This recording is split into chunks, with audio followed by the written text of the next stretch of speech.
NEET UG పరీక్షల్లో NTA వైపు నుంచి తప్పులున్నాయని వాటిని అధికారులు అంగీకరించాలని డిమాండ్ చేశారు ఏబీవీపీ జాతీయ కార్యదర్శి శ్రవణ్ రాజ్. ఒకే ఎగ్జామ్ సెంటర్ నుంచి 67 మంది విద్యార్థులు 1వ ర్యాంకు సాధించడంపై సీబీఐ విచారణ చేపట్టాలని డిమాండ్ చేశారు. విద్యార్థులకు అన్యాయం చేస్తే సహించేది లేదని హెచ్చరించారు. సూరత్లో జరిగిన జాతీయ కార్యవర్గ సమావేశాల్లో విద్యారంగ సమస్యలపై చర్చించి తీర్మానించినట్టు చెప్పారు.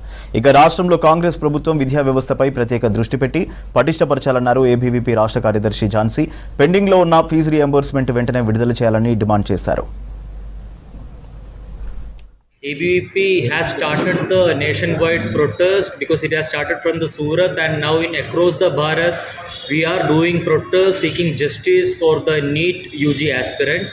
So ABVP's demand is to have a CBI inquiry on this issue, because this is not the first time that there is a discrepancies of lack of issues are happening on behalf of NTA.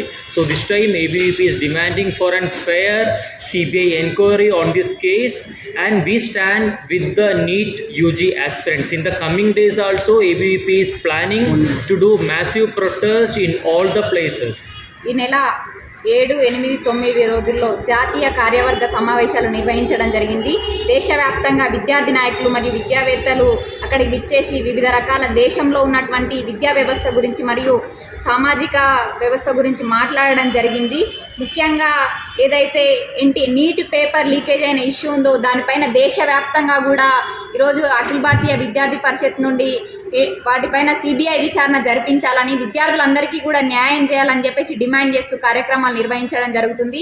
అదేవిధంగా ఈరోజు ఈ యొక్క సమావేశంలో యొక్క రాష్ట్ర ప్రభుత్వాన్ని ABVP నుంచి demand చేస్తుంది ఏంటంటే, ముఖ్యంగా ప్రాథమిక పాఠశాలల నుంచి చూసుకుంటే యూనివర్సిటీల వారికి కూడా అనేక విద్యారంగ సమస్యలు నెలకొన్న పరిస్థితి మనం చూస్తూ ఉన్నాం. ఫ్యాకల్టీ ఇష్యూ కావచ్చు, మౌలిక వసతులు కావచ్చు, అనేక రకాలుగా విద్యార్థులు ఇబ్బంది పడుతున్న కారణాలన్నీ దృష్టిలో ఉంచుకొని యొక్క ప్రభుత్వం వాటిని అన్నింటిని కూడా వెంటనే పరిష్కరించాలని చెప్పేసి ఏబీవీపీ డిమాండ్ చేస్తుంది.